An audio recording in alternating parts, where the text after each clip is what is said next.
Hello po sa inyong lahat mga ka-crypto. Ako po si Pinoy Crypto Trader at sa video na ito ay atin pong pag-uusapan ang tungkol sa balitang ito kung saan ang sabi po rito ay Expert C, Solana outperforming ETH by 500% this season.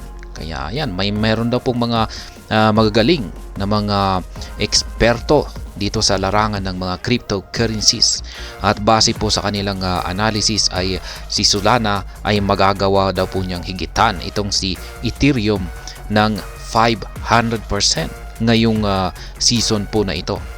Kaya ayan, mukhang patuloy pa rin yung matinding paglago nito si Solana ayon po sa mga eksperto.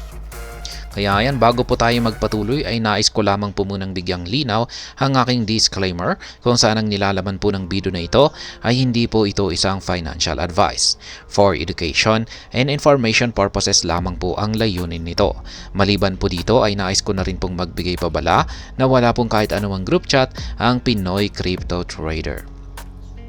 At ayan, ang sabi po rito ay the founders of prominent crypto analytics firm Glassnode have projected Solana outperforming Bitcoin's top contender Ethereum or ETH by 500%. Kaya yan, yung mga expert po na tinutukoy dito ay yung mga founders po ng Glassnode. Yan. Ang Glassnode po ay isang crypto analytics firm.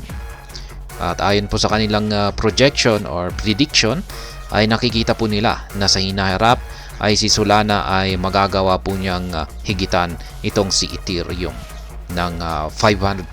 Malaki po yan. Ayan. John Happel and Jan Eilman, the co-founders of Glassnode, operating under X account Nijantropic, have argued that potential of the third largest altcoin Solana to outperform Ethereum. Kaya yan, ito po yung mga expert ng Glassnode. Yan, sila po ay mga co-founders na rin mismo ng Glassnode.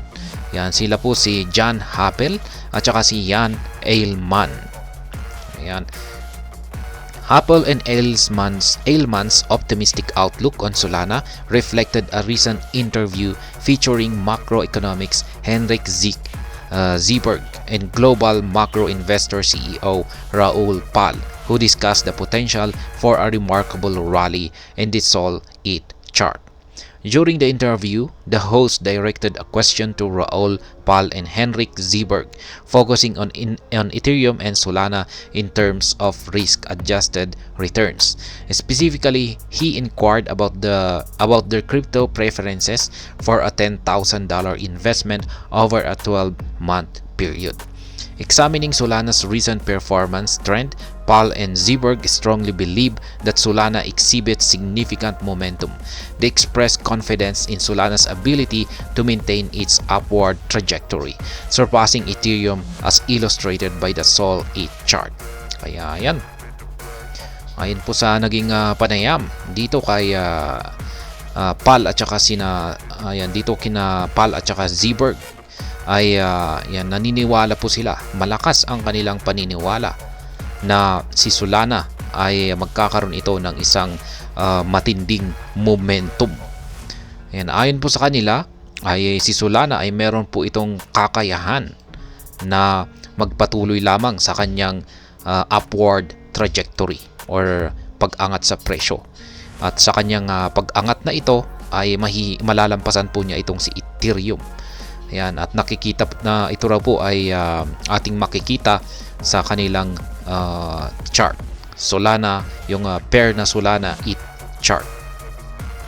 According to their assessment, Solana appears poised for continued success in the coming weeks, making it a favorable candidate for their $10,000 investment. Kaya yan.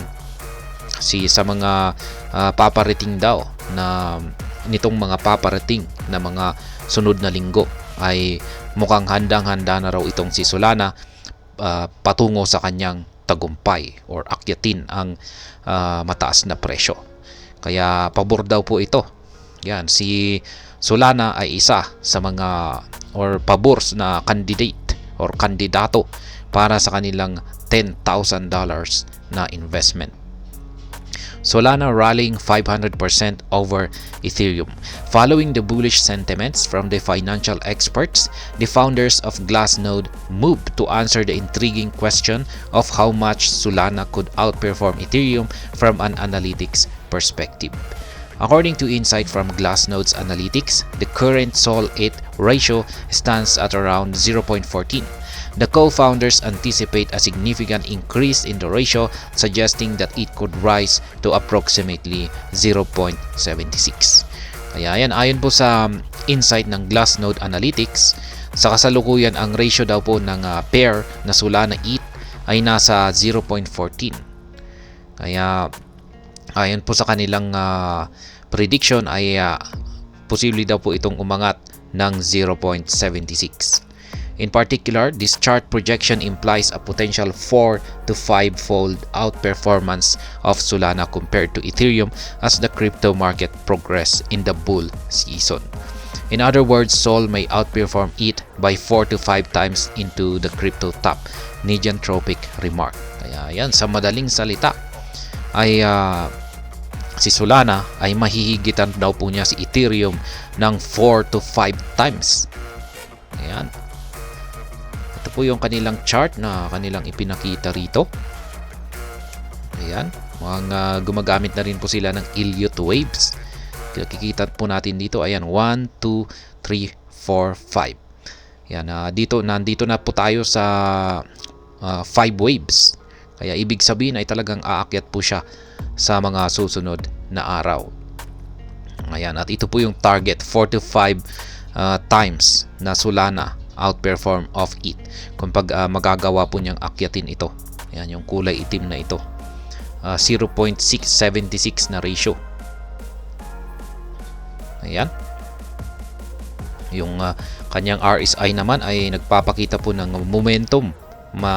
Strong momentum yung kanyang RSI. Yung MACD ay nagpapakita na rin po ng signal na bullish. Kaya ayan, marami pong mga signal na nagpapakita na malapit na pong umangat itong si Solana.